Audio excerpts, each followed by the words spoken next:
Assalamualaikum warahmatullahi wabarakatuh. Selamat jumpa kawan-kawan semua, Sobat Tani. Semoga kami temui dalam keadaan sehat dan selalu sukses dalam menjalankan aktivitas. Sobat Tani pemirsa, pangan merupakan kebutuhan pokok manusia. Semakin banyak populasi manusia, maka semakin tinggi kebutuhan akan pangan. Namun saat ini lahan untuk memproduksi pangan itu sendiri telah digerogoti sedikit demi sedikit untuk kepentingan dan kegiatan lain. Kalau ini dibiarkan, maka akan terjadi suatu saat produksi pangan kita tidak sebanding dengan kebutuhan pangan kita. Karena berkurangnya lahan pertanian untuk memproduksi pangan itu sendiri. Maka untuk mengantisipasi hal tersebut, maka pemerintah telah mengeluarkan peraturan daerah LP2B, lahan pertanian pangan berkelanjutan.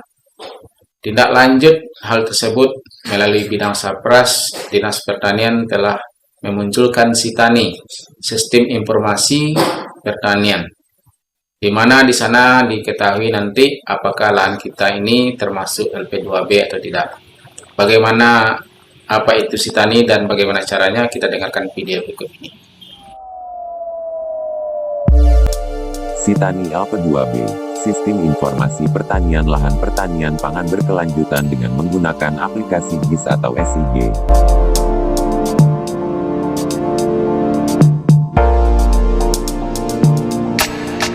Jadi SITANI ini merupakan tindak lanjut dari Perda LP2B kita, Perda nomor 1 tahun 2021, lahan pertanian pangan berkelanjutan Kota Payakumbuh. Untuk mengetahui terkait dengan apakah lahan masyarakat tersebut harus kita lindungi atau tidak, cukup mengantarkan permohonan ke Dinas Pertanian dan kita lakukan verifikasi dan pengesahan terkait dengan apakah lahan tersebut termasuk LP2B atau tidak.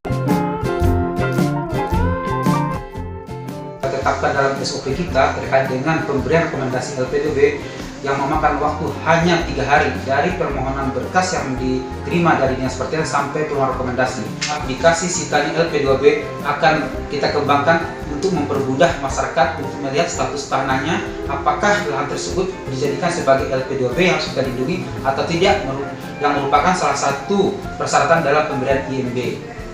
Surat permohonan Bapak ke Dinas Pertanian terkait dengan rekomendasi LP2B berdasarkan ketentuan yang ada di Dinas Pertanian. Setelah kita lakukan overlay peta berdasarkan Perda nomor 1 tahun 2021 bahwa tanah Bapak ini hampir 50% terkena LP2B. Secara aturan, lahan yang terkena LP2B tidak boleh difungsikan.